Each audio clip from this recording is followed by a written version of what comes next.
Order. We start with questions to the Chancellor of the Exchequer, Joe Morris. Question number 1, Mr. Speaker. Chancellor. Thank you, Mr. Speaker. And with permission, I would like to answer this question together with questions 5, 13 and 24. But can I first of all say that this is likely to be the last time that the Shadow Chancellor is up against me at the dispatch box, and we've had the privilege of these exchanges for just over 2 years now, and I have a huge amount of respect for the Right Honourable gentleman. He steered our country through a very difficult time after the mini-budget, and I wish him well in whatever he chooses to do next. Mr. Speaker, if UK living standards, as measured by real household disposable income per capita, had grown at the same amount between 2010 and 2023 as they did between 1997 and 2010, they would have been over £4,000 higher in 2023. We are committed to boosting economic growth to turn around this. Whilst it will have been welcome news for millions of families that inflation is now below 2%, there is still more to do. Earlier this month, we delivered our first International Investment Summit, announcing over £60 billion of investment, unlocking nearly 38,000 jobs in the UK, all focused on creating and spreading opportunities to lift living standards. Morris. Thank you, Mr. Speaker. The Conservatives oversaw a living standards disaster, with people in my constituency in places like Hexham, Prudhoe and Throckley seeing hardly any improvements to their incomes for over 14 years. Surely the clearest sign of whether or not a government is working is whether working people feel better off. Does the Chancellor agree that the budget tomorrow, papering over Tory failure isn't enough? We need to reset the foundations of our economy. I thank my honourable friend for that question, and he is quite right. The last Parliament was the worst Parliament for living standards ever recorded, and tomorrow's budget is an opportunity to fix this, to turn the page so that we can start delivering for families in Hexham and all around the country. Mary Rimmer. Thank you, Mr. Speaker. The bottom 50% of population owned less than 5% of wealth in 2021. The top 10% staggering 57%, up from 52.5% in 1995. In our communities, the less well-off are struggling with energy prices and other costs. What will the government do to make sure that the gap closes? Chancellor. I thank my honourable friend for that question. We have already announced the Child Poverty Task Force, and that's working to publish a comprehensive strategy to tackle child poverty, and we will publish that in spring next year. We've also provided £500 million, including the Barnet impact, to extend the Household Support Fund in England until the end of March next year, which will help the most vulnerable households, covering the costs of essentials such as food, energy and water. Kirsteen Sullivan. Thank you, Mr. Speaker. Under the last Conservative government, the need for food banks shamefully soared to levels even higher than during the pandemic. Recent research shows that in my constituency of Bathgate and Linlithgow, the number of food parcels has risen by 77% over the past 5 years, and in 2022-23, 27% of children were living in poverty after housing costs. Can the Minister advise the House what steps the Government is taking to reduce the need for food banks, specifically in relation to child poverty? Here. I thank my honourable friend for that question, and also congratulate her on the great work that she's done with the Co-op's food justice policy. As my honourable friend knows, we are right behind her in the commitment to raise living standards across the country.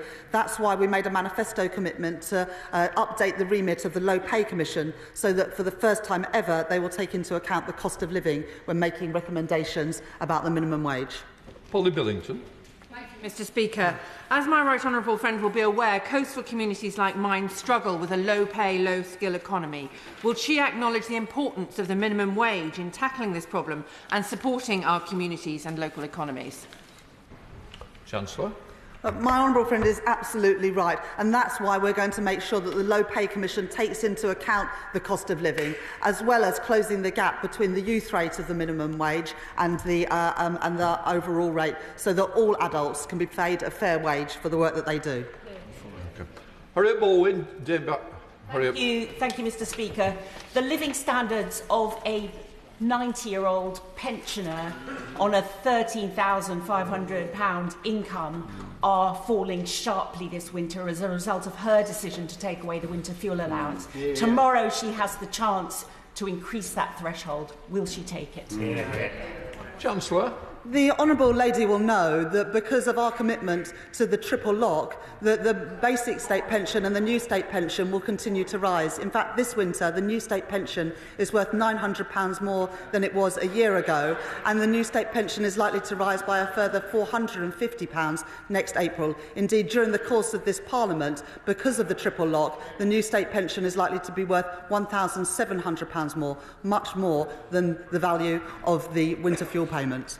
Jess Brown-Fuller.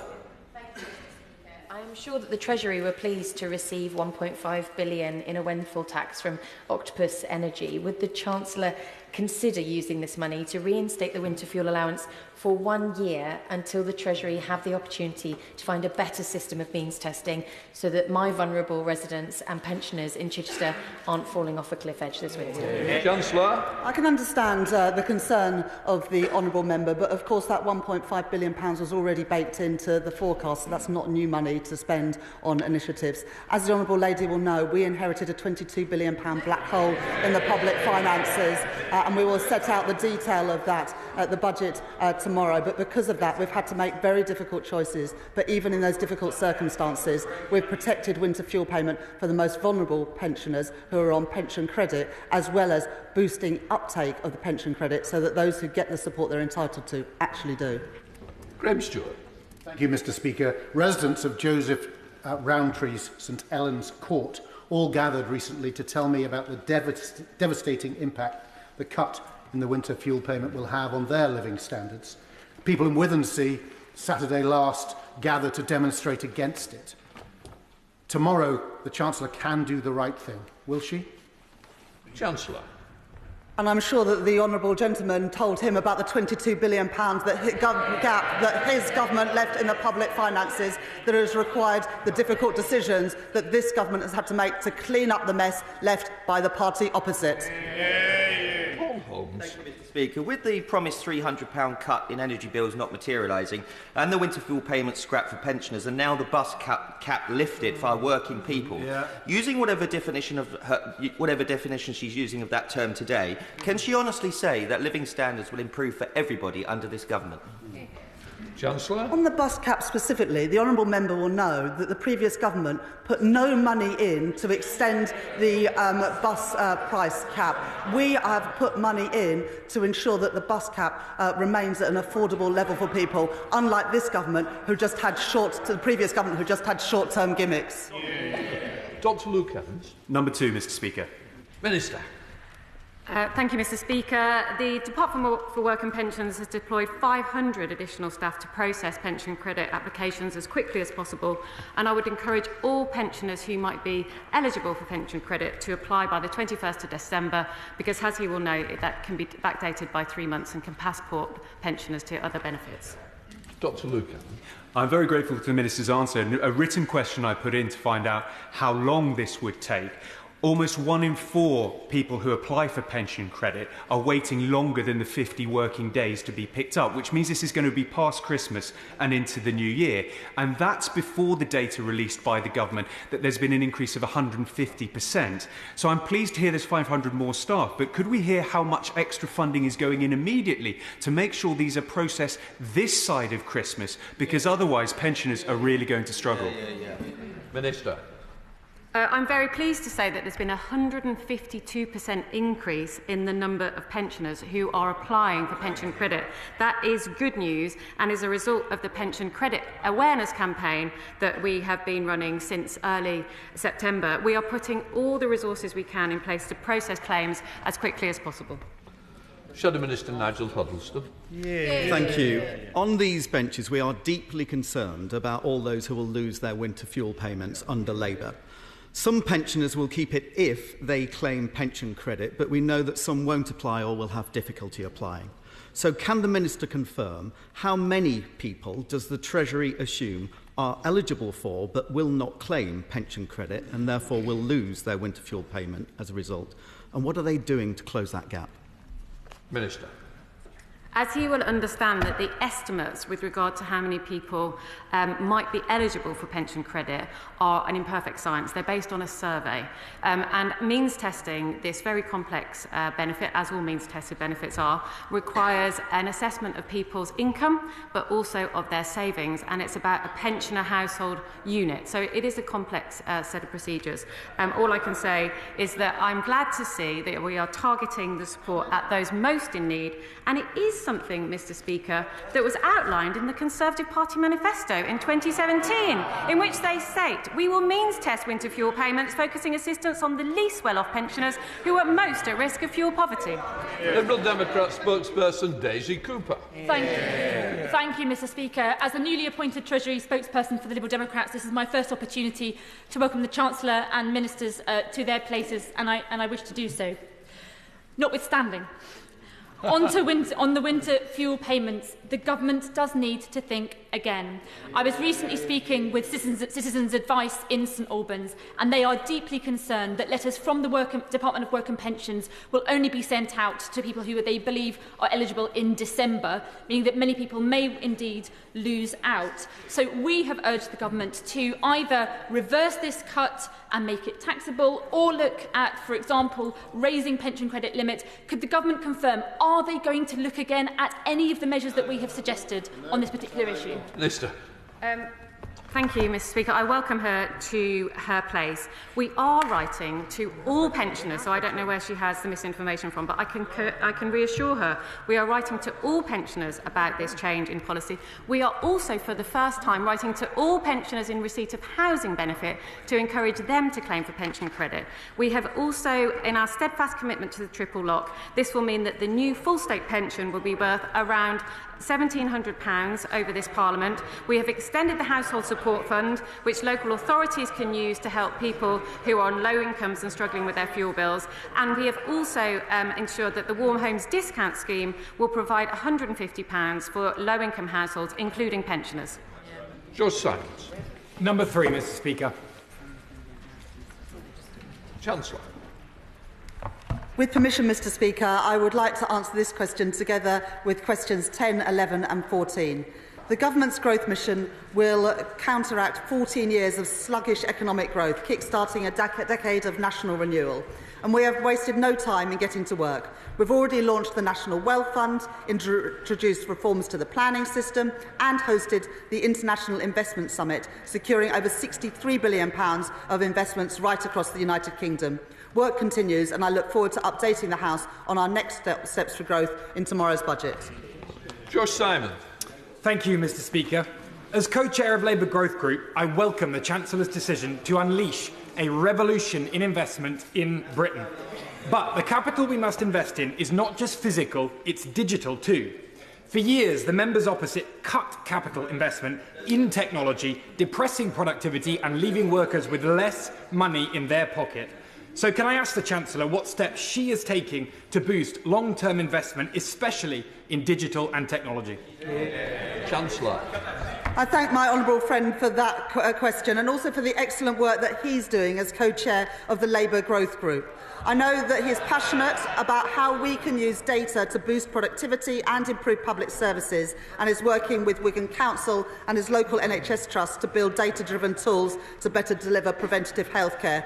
This government recognises that attracting private investment into digital and technology is crucial for driving growth.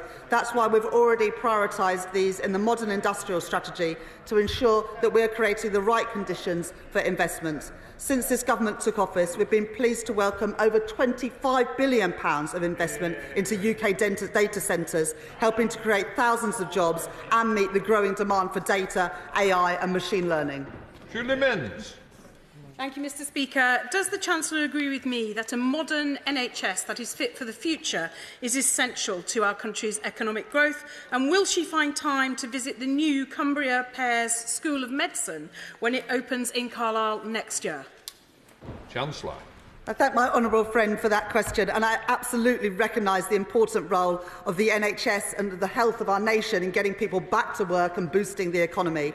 That's why in tomorrow's budget we will set out further detail of how we will increase the number of elective appointments per week, delivering one of this government's first steps in office to reduce waiting times in the NHS. I was also delighted to meet with Professor Hugh Brady from Imperial College London at the International Investment Summit, and he shared with me detail on their important plans to partner with the University of Cumbria to help the next generation of medical professionals in my honourable friend's constituency to help address staffing shortfalls and healthcare needs in the area. I commend my honourable friend for the work that she's doing in this important area. Robertson. Thank you, Mr Speaker. High streets in Lichfield and Burntwood in my constituency were let down as for 14 years the party opposite fiddled while our high street economies burned. Can the Chancellor assure me that regenerating high streets as the physical manifestation of how well our economy is doing is a priority for this Treasury? Chancellor.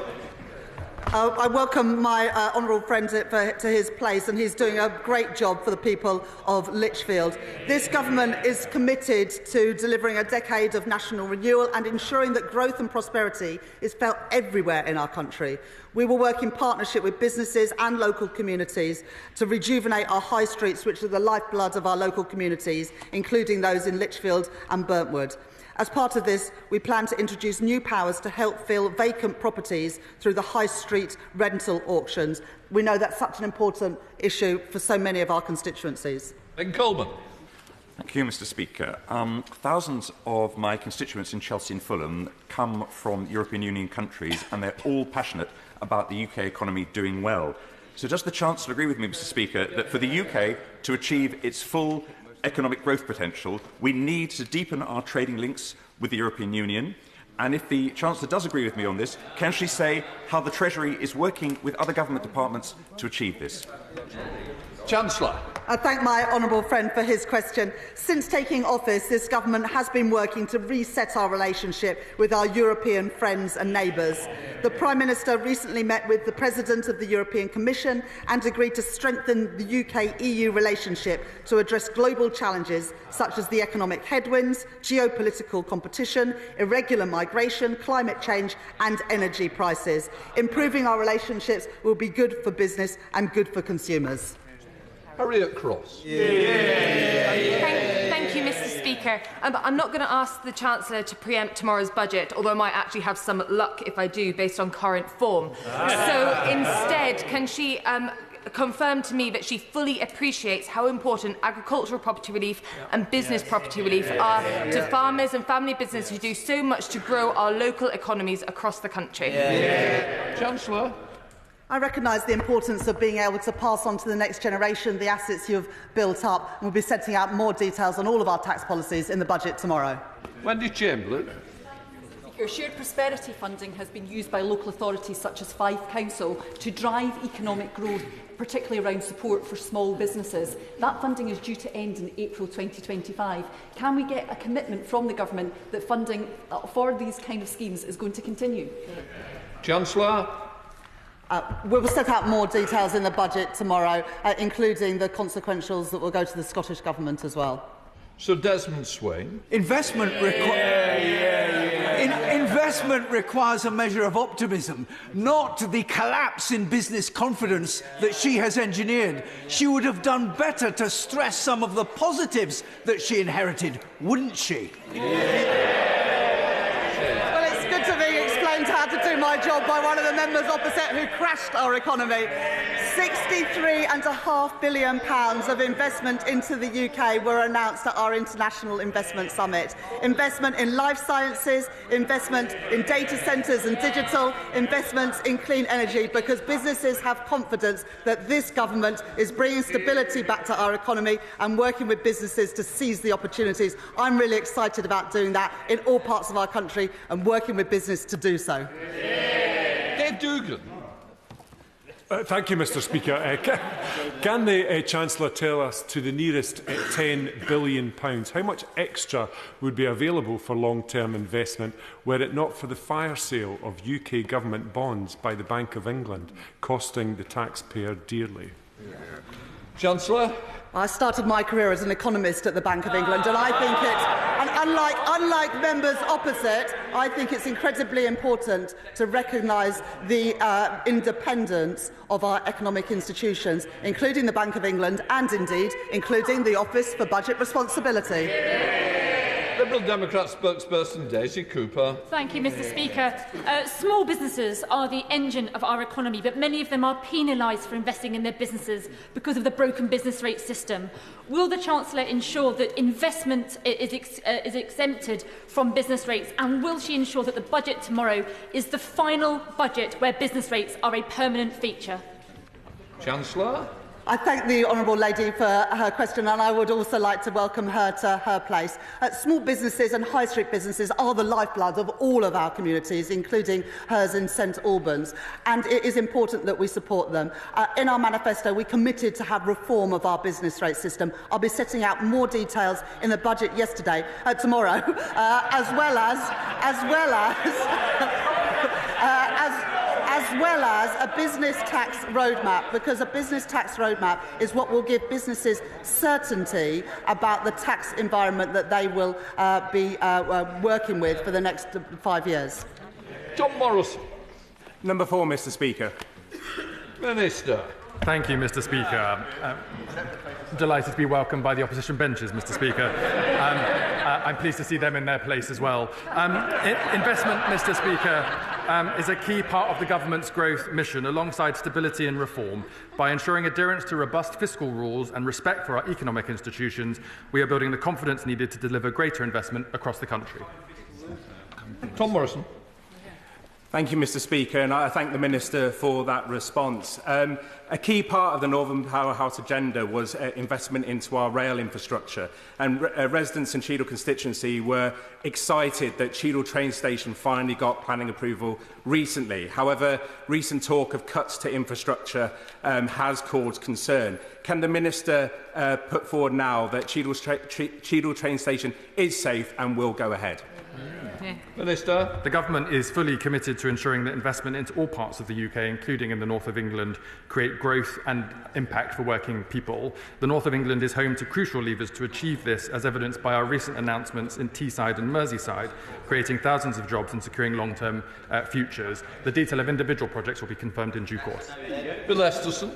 The creation of the National Wealth Fund and the record success of the £63 billion of investment announced at the Investment Summit, on top of the investments that my right honourable friend has just announced about carbon capture in the North West, are examples of the success. You're a very good member who's been here a long time. Please try and look at me occasionally. It will be helpful. Bill Esterson. The successful investments announced are a great example of how this government is delivering for jobs and economic growth in the north of England across the country. Aren't they in stark contrast with the abysmal record of the party opposite and their 14 years in government? I thank my honourable friend for his question. He has rightly pointed out that this country faces a choice: investment or decline. And as we saw at the general election, they've chosen investment, and that's what this government will deliver. Come in, Bombia. Mr. Speaker. Minister. With your permission, Mr. Speaker, I'm going to answer this question together with question 20. Increasing economic productivity is a key mission for the Labour government's growth agenda. After 14 years of weak productivity, depressed living standards, unfunded spending commitments, we are absolutely adamant to bring our country into an upward trajectory using the National Wealth Fund and also the significant planning reforms that we're bringing together to ensure a decade of national renewal for our country. Thank you, Mr. Speaker, and I thank my honourable friend for her answer. Across the UK, the hospitality sector currently generates some £93 billion per year. In my constituency of Stevenage, there are many examples of local entrepreneurs, such as in the Old Town High Street and our neighbourhood centres, provide an excellent service to residents and visitors alike. What can my honourable friend do to help our hospitality services grow in Stevenage and across the UK? Minister. I thank my honourable friend for his question. I'm fully aware of the assets of his constituency, including the neighbourhood centres that he mentions and the surrounding villages which host amazing music festivals. I very much recognise the contribution of the hospitality sector in Stevenage and to the UK economy, and I know he's a great champion of the Borough Business Club. I'm confident that our government's growth mission will ensure that hospitality businesses in Stevenage continue to grow, and the government looks forward to working with organisations such as UK Hospitality to facilitate this. Sorry, come on. Thank you, Mr. Speaker. The Invest 2035 UK's Modern Industry Strategy identifies advanced manufacturing as a growth-driving sector. Manufacturing in Dudley constituency accounts for 14.4% of the jobs, which is double the national average. What steps is the government taking to support and revitalise the manufacturing sector in Dudley, given its historic significance to the local economy and its potential for contributing to the UK's overall industrial strategy? Minister. As my honourable friend rightfully says, we have identified advanced manufacturing as a growth-driving sector in the recently published Industrial Strategy Green Paper. I know how important manufacturing centres such as the Very Light Rail National Innovation Centre are to Dudley and to the UK economy. We are committed to supporting advanced manufacturing through the industrial strategy, which, alongside sector plans, will be developed in partnership with businesses and stakeholders ahead of publication in spring 2025, and I hope she will contribute to that. Jobs will be the heart of our industrial strategy and will be backed by employment rights which are fit for a modern economy. James Wilde. Thank you, Mr. Speaker. Investing in transport infrastructure will boost productivity. So is the Chancellor listening to members from across the east of England and from across the House? And will she back the Ely Junction rail upgrade, which delivers benefits of £5 for every £1 invested? Minister. I thank the honourable member for his question. As he will know, the Chancellor does listen very carefully to everything that's said in the Chamber, and I'm sure she's noted what he said. Jim Allister. We in Northern Ireland were told that by virtue of dual access to the EU market and the United Kingdom market, we would see an increase in inward investment and economic productivity. Recently, Invest and I have had to admit there has been no uptake in investment because it's quite clear that the access to the EU market is countered by the barriers from the GB market. Does the government now recognise that that was a missold proposition? Minister. I thank the honourable member for his question. I think that we were missold a lot of things by the previous government, if that's what he's talking about. But I will remind him that we had the investment summit recently, where we secured £63 billion of private investment, creating more than 38,000 jobs, more than double what the previous government secured in 2023. Phil Falston. Question 7, Mr. Speaker. We don't clap. Minister. Thank you, Mr. Speaker. Household energy bills have fallen by 30% since their peak and are now around £800 lower for a typical household. This government is committed to improving the quality and sustainability of our housing stock through our Warm Homes plan, further details of which will be set out through the spending review. This will be vital to making sure the UK is more energy resilient, to lowering household bills and to meeting our 2050 net zero commitment. Will Foster. Thank you, Mr. Speaker. Given that many constituents of mine in Woking and across the country are living in fuel poverty and are fearful of losing their winter fuel allowance, will the Minister or the Chancellor agree that targeted support for low-income families and households should be included in tomorrow's budget or in the Warm Home Plan, so that no one this winter can have to decide between eating or heating? Minister.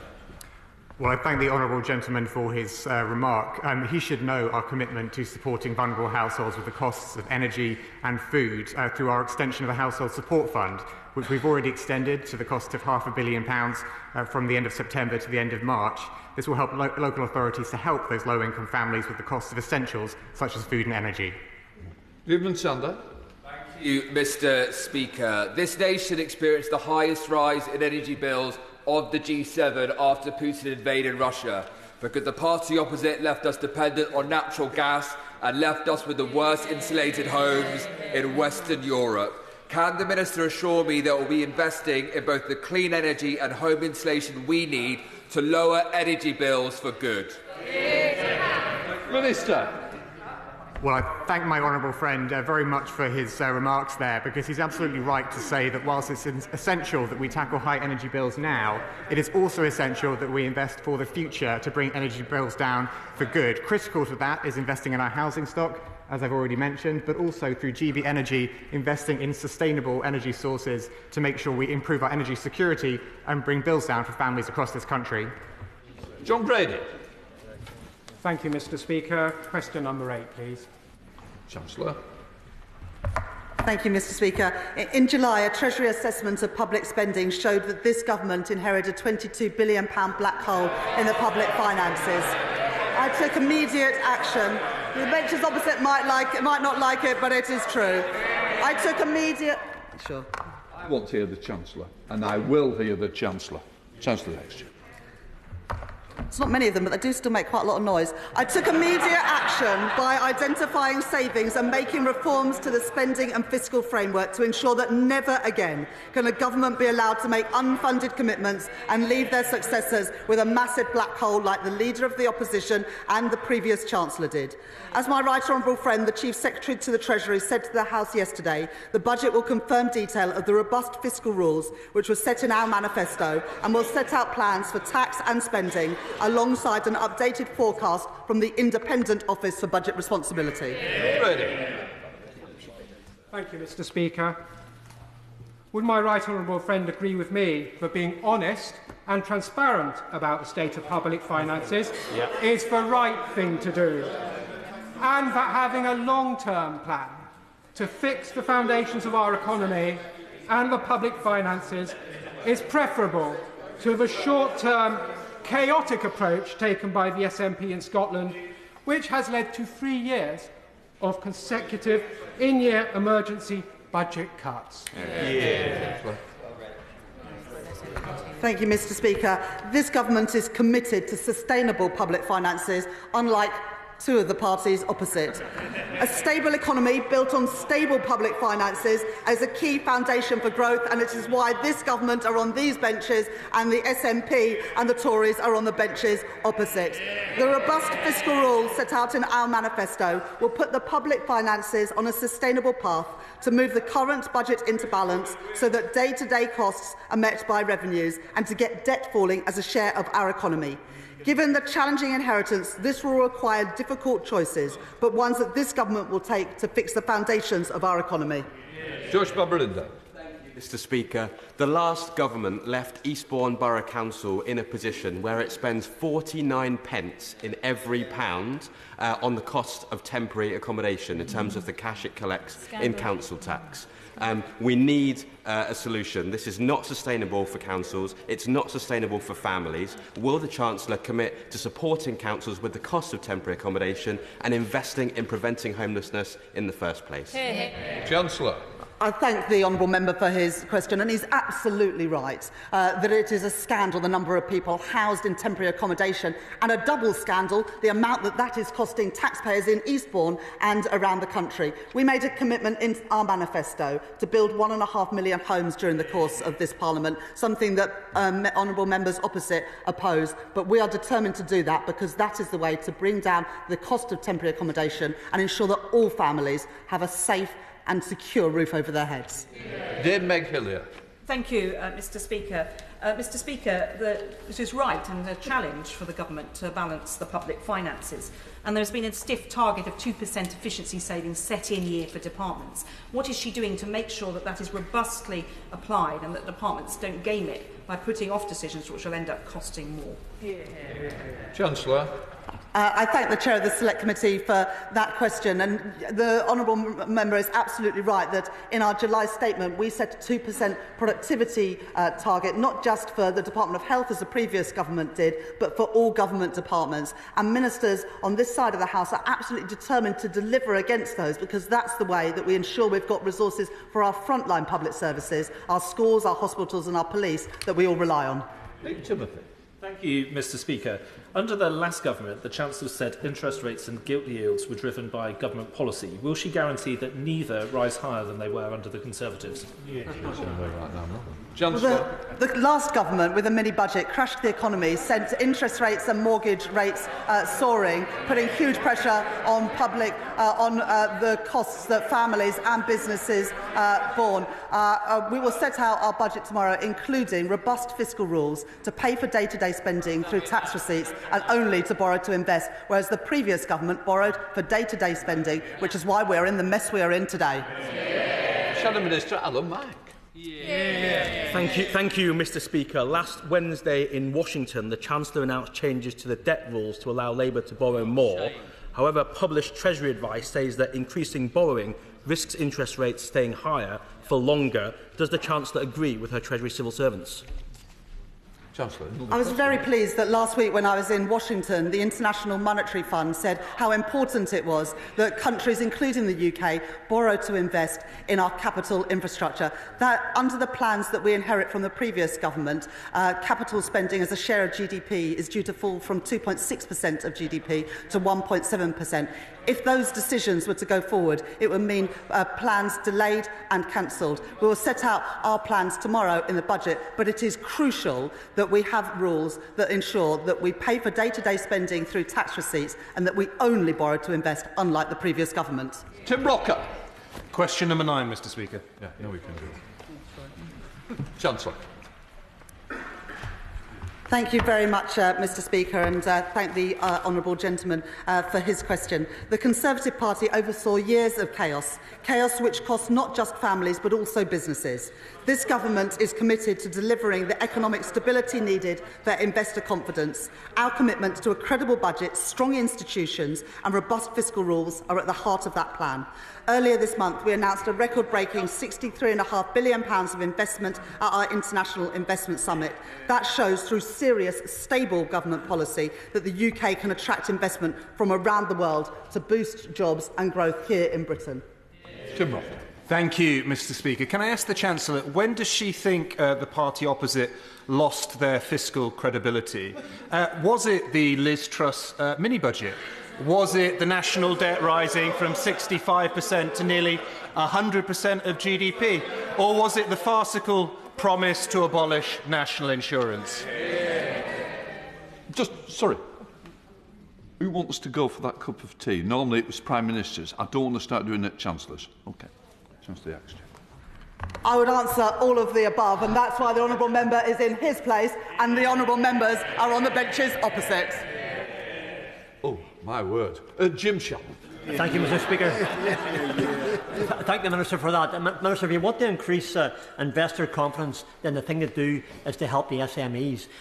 Tomorrow you'll have an opportunity to do that. Can I ask the Minister what will be done to help SMEs? In Northern Ireland, they number some 85% of businesses that employ 10 and under number of employees. So for us in Northern Ireland, help the SMEs and you increase employment. Thank you. Chancellor. I thank the honourable gentleman for his question. I know he's a proud supporter of businesses, big and small, in his constituency and across Northern Ireland. I'll set out more detail in the budget tomorrow, including around business rates, but I recognise how important it is for us to support small businesses to grow and create jobs right across the United Kingdom. Journalist Gareth Davies. The Chancellor is clearly desperately trying to raise old ghosts along with debt and taxes. But it's her own broken promises that are coming back to haunt her and frightening investors. It doesn't have to be Halloween for socialists to spook British business. Why does she think that business confidence has fallen faster in the last 3 months than at any point since the pandemic? Chancellor. I would judge this government on its record. We secured £63.5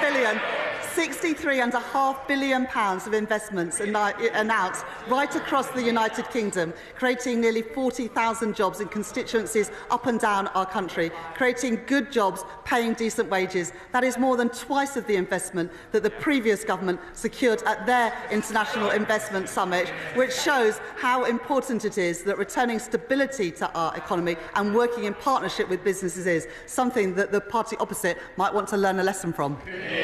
Taylor. Question 12. Minister.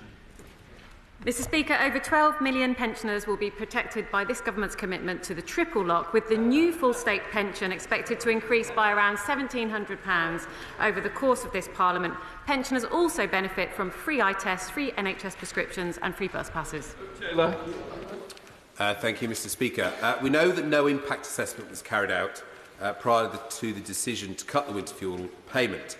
But can I ask the Chancellor whether any consideration was given to the burden that the daunting application form places on the elderly and the extra burden on charities like Age UK to advise them to complete it, and the evidence of that daunting burden being the 60% limit in the uptake that we've seen over the last decade?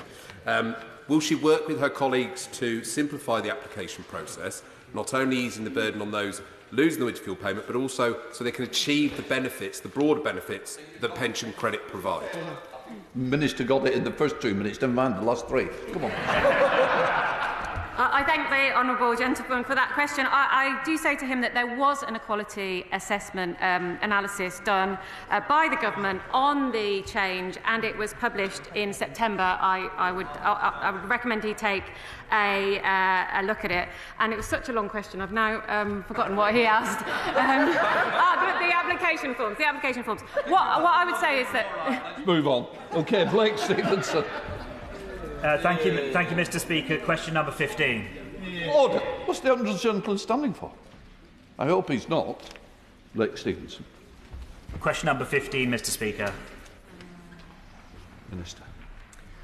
With permission, Mr Speaker, I would like to answer this question together with number 16. As honourable members know, any changes to tax policy will be set out in tomorrow's budget. Members will also know that our approach to fixing the foundations of the economy will be one that protects working people. This Labour government will honour its commitment to protect working people by not increasing national insurance, the basic, higher or additional rates of income tax or VAT. Blake Stevenson. Mr Speaker, this government has gotten into an absolute pickle over the definition of working people, and people deserve certainty. In Mid-Bedfordshire, we're proud of the hard work of owners of nearly 5,000 small businesses. They are working people, creating jobs and growing our economy, all while providing for their families. They're lying awake at night worrying about yet higher taxes. Will the Chancellor give them a peaceful night's sleep ahead of tomorrow's budget and confirm that she will honour her manifesto commitment not to raise taxes on them? Minister. Mr Speaker, I don't think I'm preempting anything tomorrow by confirming the Chancellor will absolutely stick to our commitment not to raise taxes on working people through national insurance, the basic, higher or additional rates of income tax or VAT. And I might say, Mr Speaker, that what people and businesses in his constituency might want is stability in this economy, is a government who supports investment in this economy, is a government who will get the economy growing and make people across Britain better off. James. Thank you, Mr Speaker. In Bury North, child poverty rates are at 43%, densely populated in 3 of our 9 wards, East, Red Vales and Moorside. Does the Minister agree with me that minimising tax rises for working people is just the starting point, and that tackling this crippling level of impoverishment for those in work for their poverty requires laser focus and intervention from this mission-driven government? Well, I thank my honourable friend for his question, and he's absolutely right that whilst keeping taxes on working people as low as possible is crucial, the way to make people better off in the long run is through boosting public and private investment and delivering sustained economic growth. That is the focus of this Labour government, and that will guide the choices we make. Shadow Minister Laura Straw. Thank you, Mr Speaker. During the election campaign, I held a press conference where I outlined the glaring funding gaps in Labour's plans and the taxes they might raise to pay for them. One of these taxes was employer national insurance contributions. The now Chief Secretary responded at the time, arguing this was a list of things, and I quote, Labour isn't doing. Mr Speaker, can I ask the Minister, is it correct that raising employer national insurance contributions is something Labour isn't doing? Well, I thank the honourable member for her question there. She will have to wait for the budget tomorrow. She was a minister not that long ago. She might remember it still. That the budget is obviously the time where these announcements are made. And can I restate our commitment, Mr. Speaker, so it's crystal clear that we will protect working people by not increasing national insurance, income tax, or VAT. And might I add, Mr. Speaker, very briefly, that I note the Conservatives suddenly have a newfound interest in the livelihoods of working people. It is frankly a shame they never prioritised this during their 14 years in office, during which time and again they made working people pay for their mistakes. Anna Dix. Question 17, Mr. Speaker. Minister. Thank you, Mr. Speaker. The Government has launched a multi-year spending review to set out its long-term plans for public spending and to ensure every pound of taxpayers' money is spent effectively. The first phase of the spending review is due to report this week alongside the budget, and phase 2 will begin shortly after the budget. Thank you, Mr. Speaker, and I thank my honourable friend for his response. Recent NAO reports have revealed the extent of Tory economic mismanagement over the past 14 years. This has put capital projects like Bingley Pool in my constituency at risk. As a member of the Public Accounts Committee, I will ensure taxpayers' money delivers value. So, Mr. Speaker, will the Minister assure me and my constituents that tomorrow's budget will be based on an honest assessment of the public finances so this government can deliver on its promises? Minister. I thank the honourable member for her question and can confirm that the budget tomorrow will be an honest assessment of the mess left to this country by the party opposite, but crucially, our plans for clearing up the mess and then delivering the change we promised to. Go on, Tim Farron. Mr. Speaker, given that I assume everybody in this place has eaten at some point today, don't we think that backing Britain's farmers is good use of public money? And given that there's a £2.4 billion budget for British farming that the last government underspent foolishly, recklessly and carelessly, will she and he, in this case, guarantee that at the very least the farm budget will be protected so our farmers can carry on looking after our nature and feeding us? Minister. Mr. Speaker, I actually haven't had breakfast today, so I'm looking forward to lunch and welcome, therefore, the short question from the honourable member. This government is committed to farming and rural affairs and is committed to the food production that they supply us, which is important for security of supply as well as for my lunch in due course. We now go to topicals. Rebecca Long-Bailey. Topical 1, Mr. Speaker. Chancellor. Thank you, Mr. Speaker. Tomorrow I will present my first budget. This will be a budget that fixes the foundations of our economy and delivers on the promise of change. It will turn the page on low growth and will be the start of a new chapter towards making Britain better off.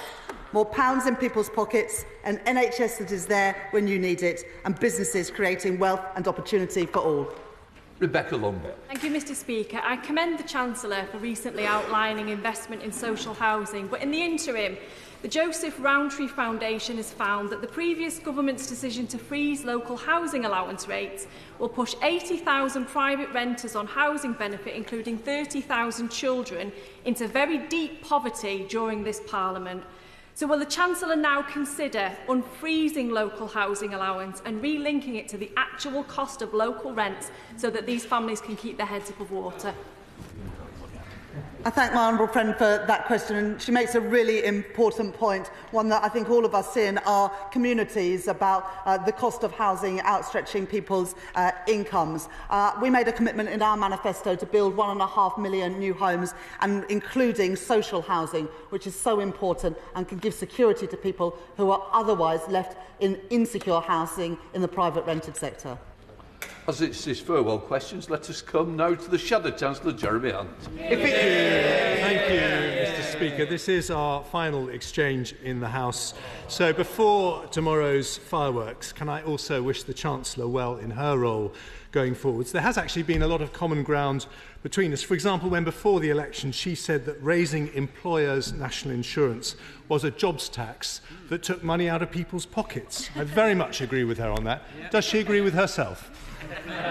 Chancellor. Thank you, Mr. Speaker. The honourable gentleman opposite knows better than almost anyone else that there is a £22 billion black hole in the public finances.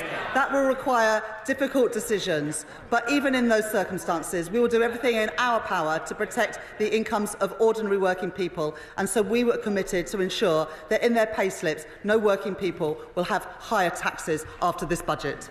Jeremy Hunt.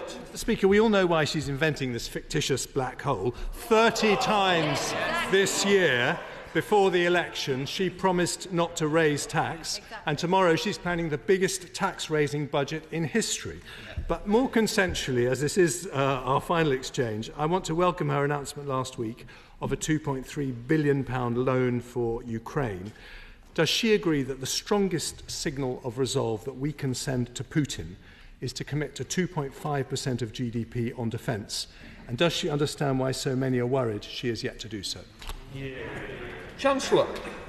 I thank the right honourable gentleman for that question.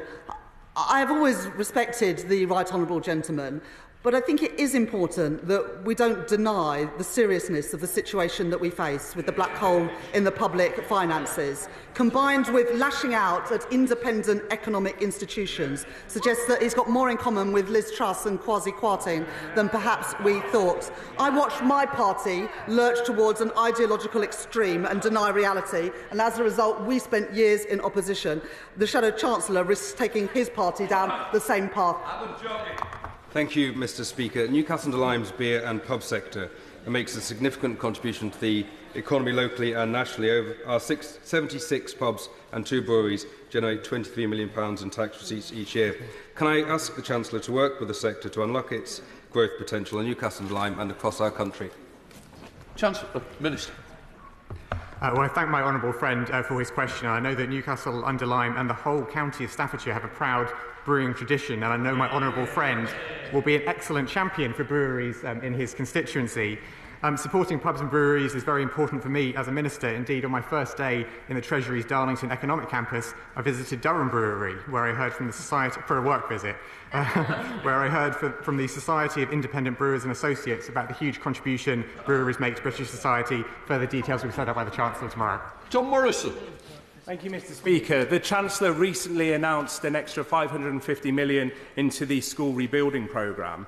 Can she now confirm that all of the schools on that programme, including Bramwell High School, are fully funded and will be getting their repairs soon? Chancellor. I thank the honourable gentleman for his question. I went to school in the 80s and 90s and I was taught in porter cabins because there was not enough room in my school. I know how important it is that children are taught in proper facilities. We'll be setting out more details of our capital investments at the budget tomorrow. Daniel Egan. Thank you, Mr. Speaker. I'd like to ask a question that comes out of local government. One of the frustrations that I found after 14 years in local government was that short-term cuts can often end up costing more in the long run, and one example I always comes to mind is about youth services. So I wanted to ask the Chancellor what she makes of the LGA's call that spending on prevention is routinely considered in both Treasury and in departmental spending decisions, and that we have better tracking of long-term outcomes. The honourable member is right to point out opportunities for improvement, and as the Chancellor set out in her July statement, prevention will be at the heart of this government's new approach to public service reform. This will be set out in the spending review in the coming months. Maguire. Mr. Speaker, many households are facing homelessness due to increasing household costs. What support can the Chancellor provide them? Chancellor. Building the homes that our country needs is a top priority of this government. We committed to build 1.5 million homes in this Parliament in our manifesto, including social housing, so people have access to secure and affordable accommodation and that every family has a roof over their head. We'll be setting out more details on all of this in the budget tomorrow. Paul Foster. Speaker, prior to being elected to this place, I was the leader of South Ribble Borough Council in Lancashire, where we continually struggled to set meaningful budgets due to the fragmented short-term policies of the previous Tory government. Will ministers please assure me that the proposals being considered in tomorrow's budget will see an end to these fragmented annual public sector funding allocations with the reintroduction of meaningful, forward-thinking multi-year settlements? Thank you. Minister. The government recognises the significant pressures that all councils are facing. We are looking at consolidating funding streams for local authorities into the local government finance settlement and will work towards implementing our commitment to a multi-year financial settlement. Thank you, Mr. Speaker. During my SEND summit in Bodmin on Saturday, teachers and parents revealed the shocking extent of our broken special educational needs system in North Cornwall and across Cornwall. Thousands are struggling to get the support that they're entitled to. What are Treasury ministers doing to make sure local councils and schools are properly resourced to deliver an effective SEND system so families finally get the support they need and deserve? Chancellor. I thank the honourable gentleman for that question, and I think it's an issue that resonates right across this House, with so many of us at our surgeries hearing terrible stories about the lack of support some of the most vulnerable children in society are given. I know that it's a priority for the Education Secretary as well, and we'll be setting out more detail of departmental settlements in the budget tomorrow. Sam Carley. Thank you very much, Mr. Speaker. In my constituency of North West Cambridgeshire, there are over 50 pubs and breweries which support over 1,500 jobs and contribute millions of pounds to our economy. Whether it be the Mulberry Tree Farm in Hampton or the Windmill in Norton Waterville, these are valued businesses that have earned their place in our local community. Does the Chancellor agree with me that they deserve to be supported and that this Labour government will give hospitality the tools it needs to thrive? Minister. Well, I thank my honourable friend very much for his question. He's absolutely right that pubs make an enormous contribution to our society and economy. The current alcohol duty system supports pubs through draft relief, which ensures eligible products served on draft pay less duty. The government is also committed to delivering a fairer business rate system for high streets, including hospitality. Any decisions on future tax policy will be announced by the Chancellor at a fiscal event, the next of which is tomorrow. Richard Hall. Thank you very much indeed, Mr. Speaker. 82% of those who are seeing Labour take away the winter fuel payment from them are either below the poverty line or within £55 a week of it. How can the government justify this when they're not even allowing their FOI to be responded to from the Financial Times, so they're hiding the figures from the people? Minister. We're not hiding the figures. If I'd have got a chance, I would have said to the honourable gentleman that 455,000 of pensioners are paying the higher rate of tax, and 39,300 are paying the additional rate. And there are many wealthy pensioners who have said to me that they don't need the winter fuel payment to pay fuel. Well, he says that, but actually there are a number of... Answer the question, wonderful Emma Foodie. Thank you, Mr. Speaker. Residents in my constituency are still now feeling the pinch in their pockets and pay packets from Liz Truss's disastrous mini-budget. It is vital this government fix the foundations of our economy to deliver proper public services and a rise in living standards. Can the Chancellor tell me how she will deliver this for the North East and people across the country? Chancellor. I thank my honourable friend for that question, and she's right to draw attention to the disastrous impact of the Conservative mini-budget just over 2 years ago, which is still having an impact on people's lives as they pay higher mortgage bills as a result. This government has committed to return stability to the economy and working with business to reform our planning system, our pension system, our skills system. We've already brought in £63.5 billion of private sector investment to grow our economy in all parts of the country and deliver the jobs and the better wages that the constituency, Cramlington and right across the country need to see. Thank you, Mr. Speaker. Small business owners are working people, and they are some of the hardest working people that I know. And I know the Labour Party struggled to define them over the weekend. But does the Chancellor agree that any rise in fuel duty, which the Conservatives froze or cut for 14 years, would be a tax on those hard-working people or those hard-working small business owners? Chancellor. I thank the honourable gentleman for that question. The previous government factored into their forecast an increase in fuel duty this year. I will set out our plans in the budget tomorrow. Matt Rodder. Thank you, Mr. Speaker. Can the Minister update the House on how the government will help to secure better returns for pensioners, whilst also unlocking the opportunities for pension savings to help generate growth? Minister. Thank you, Mr. Speaker. The Chancellor launched the landmark Pensions Review in July, which I am leading, and which is looking at measures to drive more UK pension investment into the UK economy, boosting growth, but also improving pension savers' outcomes. And I know that there is interest across this House in this agenda. Greg Smith. Thank you, Mr. Speaker. Countryside Alliance research shows that rural households spend up to £800 a year more on fuel than urban households. So, further to the question from my honourable friend from Meriden, will she protect rural communities in the budget tomorrow? Minister. He is urging me to comment on the budget, and he'll have to wait till tomorrow. Neil Duncan Jordan. Speaker, this government has inherited a Britain that is now the most unequal country in the G7, bar America. The UK's 50 richest families own 50% of the wealth of the country. Our tax system, in fact, exacerbates this inequality with unfair loopholes that benefit those who have wealth rather than those who go to work. What steps... No. These are topicals and I decide. Minister. Well, I thank my honourable friend for his question. He will have to wait for the budget. He'll have to wait for the budget tomorrow, but he will know already that we've committed to closing some tax loopholes, including VAT on private schools, the non-dom loophole, and cracking down on tax avoidance. Colonel Bowden. Speaker. In South Devon, the average house price is now 14 times the average salary at £425,000. What measures is the Chancellor taking to ensure that rural and coastal areas like the South Hams, which face huge digital and transport connectivity problems, are included in measures to boost economic growth? Chancellor. I thank the honourable lady for her question. Our commitment to build 1.5 million homes is about ensuring that all of our constituents get the chance to have a roof over their head, including in rural areas, more social housing as well, so people can have a secure tenancy. The honourable lady is also absolutely right to raise issues around digital connectivity. We'll be setting out more details about infrastructure investment in the budget tomorrow. Katrina Berry. Thank you, Mr. Speaker. Buy now, pay later is attractive to young people who are trying to survive on zero-hour contracts with irregular hours. What assurances can the Chancellor give me that the coming regulation will protect this group from problematic debt?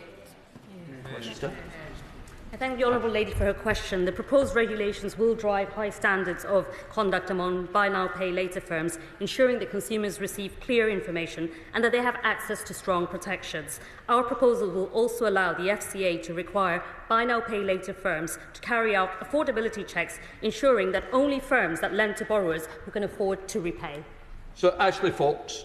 Thank you, Mr. Speaker. During the last election campaign, Labour candidates across Somerset said a Labour government would cut energy bills by £300. Would the Chancellor set out the timescale for fulfilling that promise? Let's see. Chancellor. I thank the honourable gentleman for that question, and I note the number of Labour MPs that we now have in Somerset and across the southwest of England. We will be setting out more details in the budget tomorrow, but our commitment to invest in homegrown energy will boost our energy security, create good jobs here in Britain and begin to reduce people's bills, along with our programme to better insulate homes, something the previous government failed to do. Danny Beales. Thank you, Mr. Speaker. 100 councils in England have come together to call for 5 key changes to unlock much-needed investment in new council homes. They'll welcome the news of £500 million of additional grant and change to right-to-buy rules, but one issue they also raise is HRA, debt and finance. Can I ask the Treasury team, will they look specifically at the debt allocations and how HRA debt is accounted for to unlock much-needed investment in council homes? Council's housing revenue accounts are a significant part of local authority finances, and it's therefore not right to exclude this from our fiscal rules. But I can reassure my honourable friend that this government's commitment to deliver 1.5 million new homes will be delivered. Gregory. Mr. Speaker, however working people are defined, can the Chancellor not accept that people on low income and part-time employees who earn up to £300 a week should be exempt from paying income tax? Chancellor. We'll set out details of our tax policy in the budget tomorrow, but this government have made a commitment to working people that we will not increase their income tax, their national insurance or the VAT that they pay.